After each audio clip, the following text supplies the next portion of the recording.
Greetings. This is Denise Rollins, Executive Director of the Whole Heart Grief and Life Resource Center. Today, I have the privilege to share with you our self coaching model. And it really allows you to examine what your behaviors, thoughts, and actions are when you are faced with some kind of conflict, different circumstances, or any kind of change. It allows you to move from powerless to powerful as you work your way through a process that can help you learn, grow, and heal. As we begin this conversation, I wanted to talk to you about a couple different things.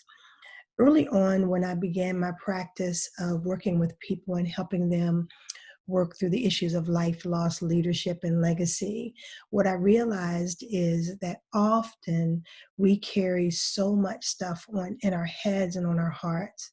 I think about the person that gets up at 3 o'clock in the morning. They are overwhelmed with the issues they are facing.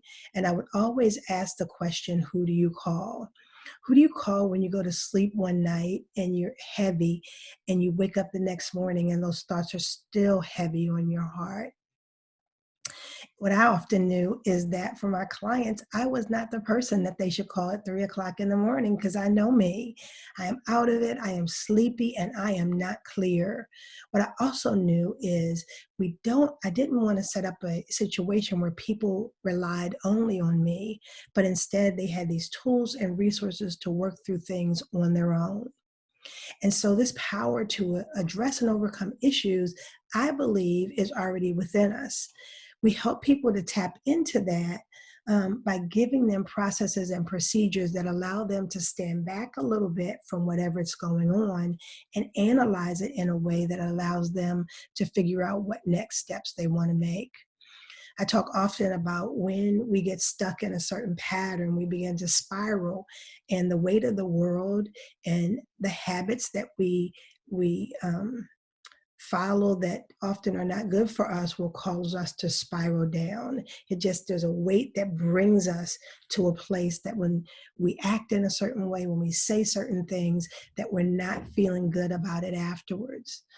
But if we learn ways to get through, then as we go through things, which I believe we will go through things for the rest of our lives, if you have the right skills, if you develop the right habits, then every time you go through things, you'll end up at a level higher than you were when you started out. And that's what life is, constantly taking yourself to a higher level. It requires a willingness to go deep within you and to look hard around you to figure out, what will I do with my thoughts, my feelings, and actions?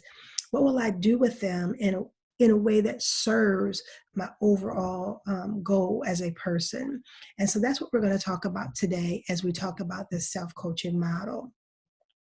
The model is what you see before you, and I'd like to work you through this model, giving you a quick overview and then an example of how this model might work. So in the very beginning, at the heart of the model is conflict. And conflict is any circumstances or change that happens to you that maybe rubs you in a way that doesn't feel comfortable. People believe that conflict is always about something negative, and it absolutely is not. Conflict can also be something that's positive. If my children leave the home, the nest, it can cause a conflict for me. Maybe it is that I now have to figure out who I am separate from being a mother. Or maybe it's a conflict because as they go out into the world on their own, I worry about what could happen to them.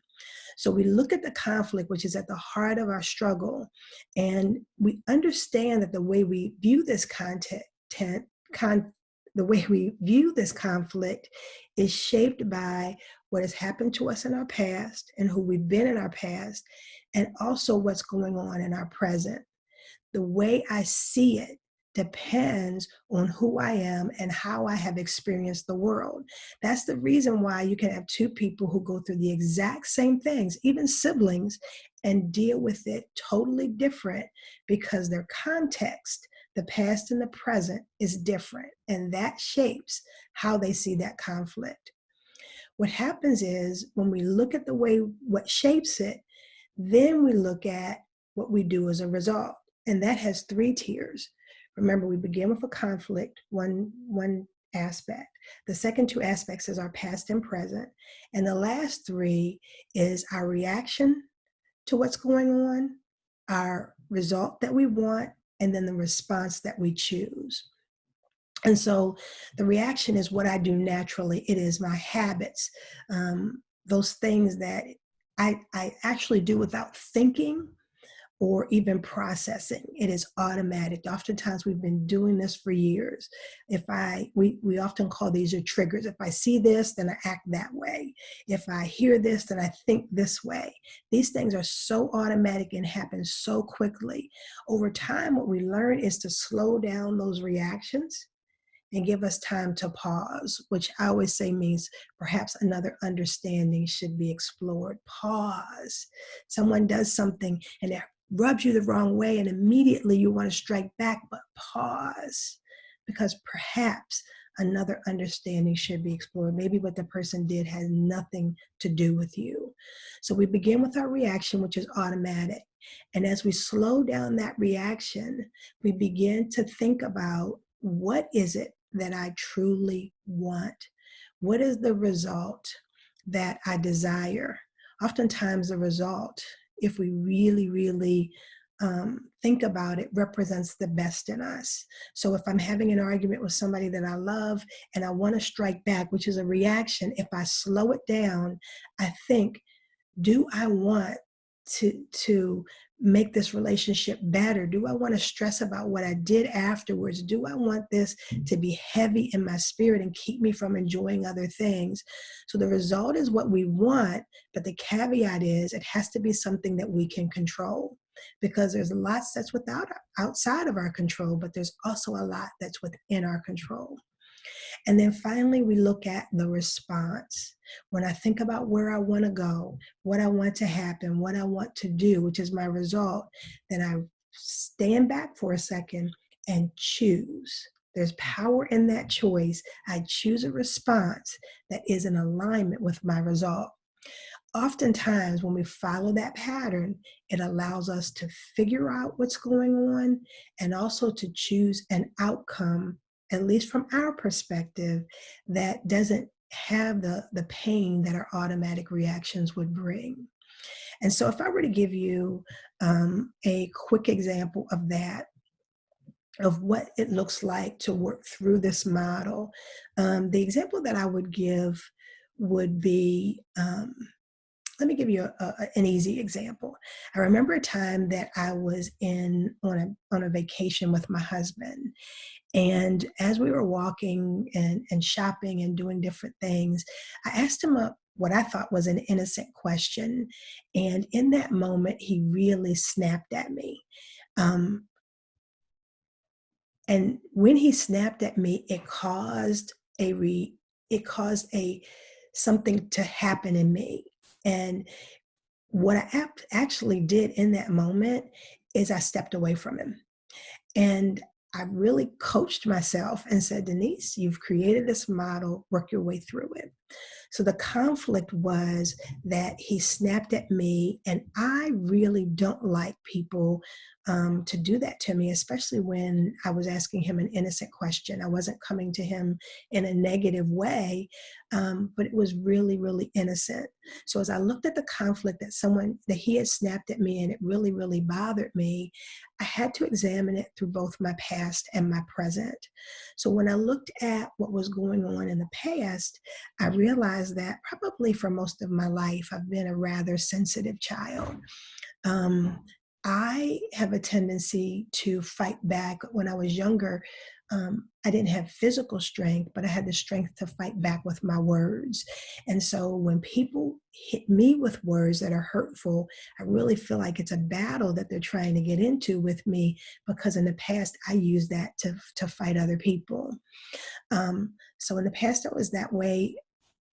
In terms of my personality, I I can be sensitive at times, and that's another part of my past that, um, probably at times I can be more sensitive. Part of it is because I'm an introvert, so I hold a lot of stuff in that I should not do. And so here we have this past where I'm used to um, uh, seeing something in a certain way. When someone gives me a certain tone or certain words, it rears up this fight in me. So what I also looked at though is what was going on in my present. And in the present, here we are on this wonderful vacation. It was, both of us worked really hard during the week. And so this is one opportunity for us to get away and to relax and to enjoy each other's company, because a lot of times at home, we don't get a chance to just spend time together. So when I looked at the conflict in relation to the past and the present, what I realized, especially from my present, is I did not want to waste that vacation, that this was so important that we enjoy the vacation. But when I looked to the way I reacted as a result, my normal reaction is to get angry. It is to strike back with words that are just as harmful, or it is sometimes just to shut down. When people hurt me, oftentimes I will walk away. I will not fight. Instead, I will walk away, and my silence will speak for me. Oftentimes, I don't want to say anything because I know that if I do, it can be very, very hurtful. And so that is my habitual reaction. When we look at our reaction, we want to think, what do we normally do with our thoughts? My thoughts said, he's attacking me. He doesn't love me. He doesn't appreciate me. What normally happens with our feelings? My feelings were, I was hurt, I was sad, I was angry. And what do we do with our reaction? And again, I told you my reactions tend to be silent or to strike back with words that were equally as helpful. But in that context, when I looked at the result that I could achieve, first, the result I wanted was for him to realize that he had been a jerk and that I didn't mean anything by the question that I asked, and for him to totally apologize. That is so natural to want that as a result. But the problem with that is I have no control over whether he apologizes, how he feels about what happens, and even if he notices it. So I had to choose a result that I could control. And so in that moment, the result that I wanted was that I would be loving and kind towards him, and I would enjoy the rest of our vacation because I didn't want to waste that precious time. And so, knowing that I wanted to enjoy it, I had to choose the response. And the response is my power in saying, what will I do? And so my response was, number one, to coach myself through it, right? Because this comes from my better self, the self that wants joy, peace, loving kindness, goodness. And so I coached myself through it. I laughed a little bit at myself, and I decided that when things were not as tense, that I would say to him, hey, earlier it really hurt my feelings that you said this. I really didn't mean anything by it. Now keep in mind, a response is something that you want to do that is not controlled by what the other person does. So if I responded in that way and said, hey, I really didn't mean anything, and he said, well, so you're just making this up, it's not a big deal. A response is what I choose, regardless of the way the other person reacts. So if he reacted to me in that way, it has to be a strong enough response that I don't let that reaction throw me off. Because you know what? Sometimes he won't get it, exactly what I'm feeling. That doesn't mean that I let people walk over me, but it does mean that I take my power back and say that your behavior will not control what I choose to do. And so I decided that when things got cooler and we were in a better place, that I would go ahead and tell him what was on my heart at that moment. But at the same time, in that moment, I wouldn't shut down, I wouldn't freeze up, I wouldn't say anything mean. I would instead respond to him with love, joy, and kindness, and act as if the comment wasn't said. Because oftentimes when I'm walking around and I'm moping and I'm mad and I'm mean, then what that does is it hurts me more than it hurts the other person. And I chose in that moment not to hurt me, not to ruin my vacation, and not to stay stuck in a single moment where he probably was saying something really flippantly and did not realize um, the full extent of how I might take it.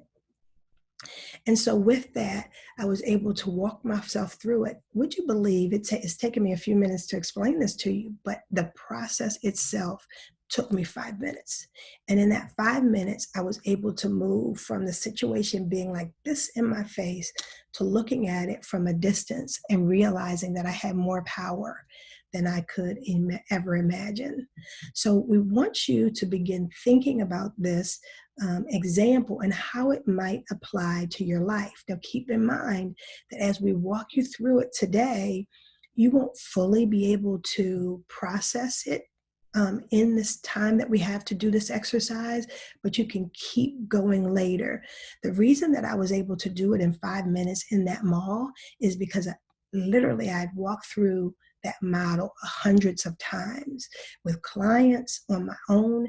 And so I was so adept at it that I took something that could have been really bad and made something good out of it. So as you begin, just know that you won't be at that place until you've had more time to process and to practice. So what we're going to have you do is just to think about a conflict, something that has been bothering you, something that's been wearing on your mind, something that has nicked your soul. And it could be something major or it could be something minor. It does not matter. If it bothers you, then it's worthy of working through. And so I want you to write down what exactly is the conflict. You can write, I'm bothered by, I don't like the fact that this has been on my mind. Whatever it is, we want you to write out that conflict.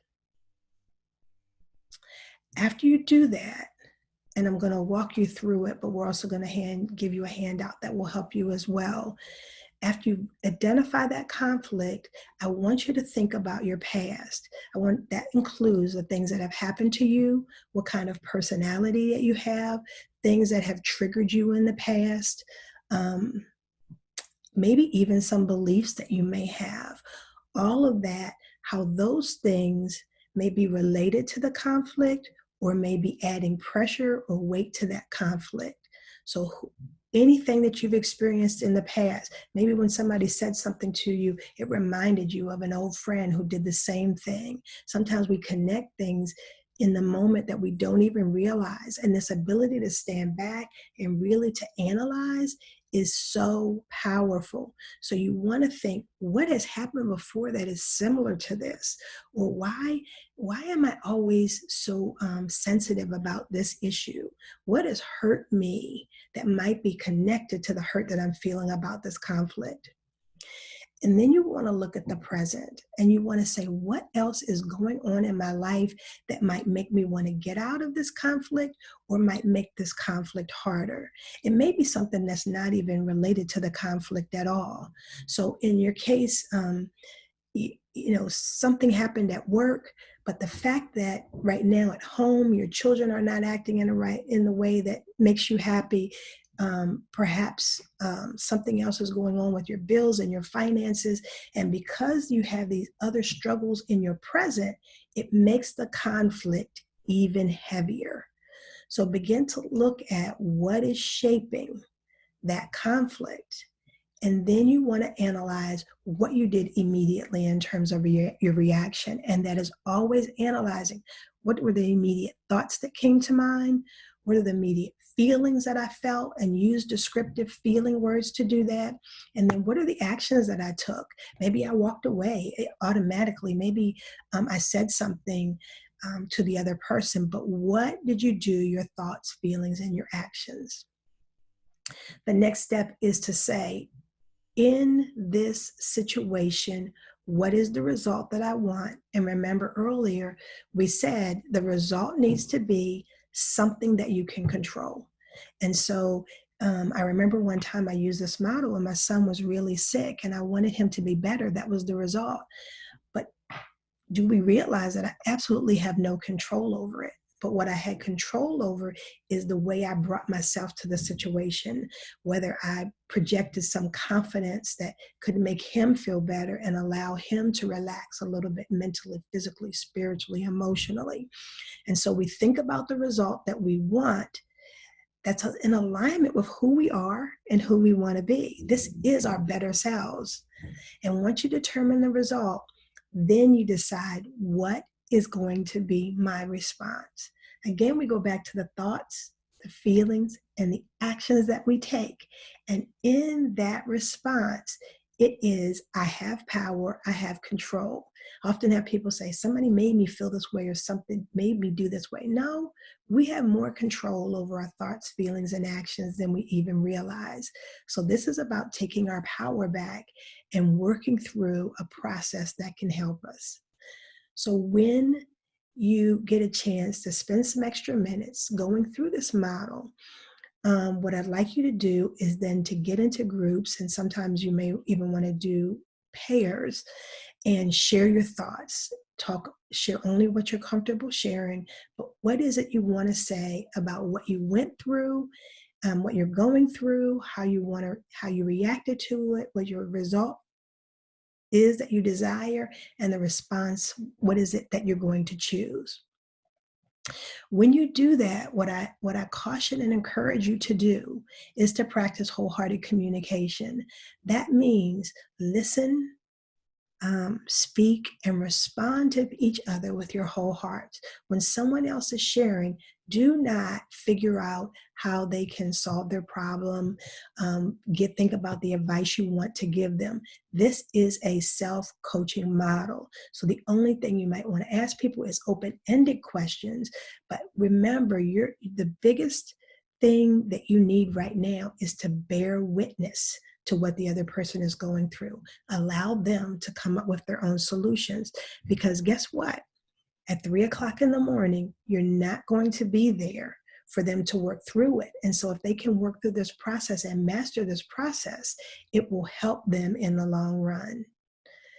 That you can share as much or as little as you want. Remember, as you're vulnerable, it allows you to go deeper with this exercise. And then I also encourage you to continue work after the session on going through this model. Share it with an individual who can bear witness, a coach, a trusted friend, so that you can keep figuring out what to do. What I love about this model is that it can be applied to conflicts that we face in life. They have to do with life and living, loss, leadership, and legacy. So it really is useful in a variety of situations.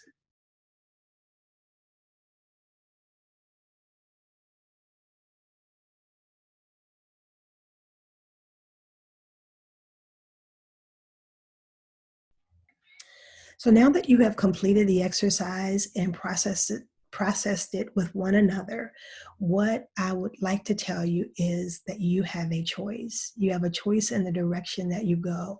As I mentioned at the beginning, we will always spiral in life because we'll always have to deal with changes and things we go through. But if you develop this self-coaching model in every situation, you'll learn to spiral up so that you can get better with each thing. The things that bothered me and affected me and pulled me down in the past are not the things that will bother me in the future because I have learned to work through it. This is about letting go of unhealthy habits and instead capturing helpful tools. You too can move from powerless to powerful. It is a choice. But with that, you must commit to the process and to practice. I can work through this because I practice, practice, practice. And my persistence and self-motivation says that even moments when I don't want to practice, when I don't want to go through the model, somebody has ticked me off and I just want to sit and wallow in feeling sorry for myself, I have to push myself and say, nope, you got to work through this model because you want to keep getting better. You want positive results. And In everything we do, we believe that life is a process that we do in collaboration and cooperation with one another. And that means that we must bear witness for each other. We must have people walk through the process with us, and we must have people hold us accountable. If we do that, we will continue to spiral up. And not only will we do that, but we will teach others to do the same. That is the power and the promise of this model, that you can take it and share it and benefit from it. And that when I heal individually and then share that healing with others, then my community, my family, this world gets better, which I think is a really promising thought. Thanks for participating.